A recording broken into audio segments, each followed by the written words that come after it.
Всем здравствуйте! Сегодня 7 января. Прошло 3 дня с тех пор, как нам выкачали яму. Вот показываю разницу.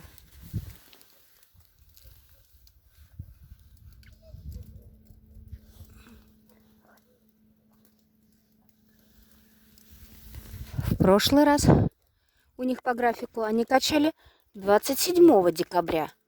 И мы пожаловались. 1 января яма была полная.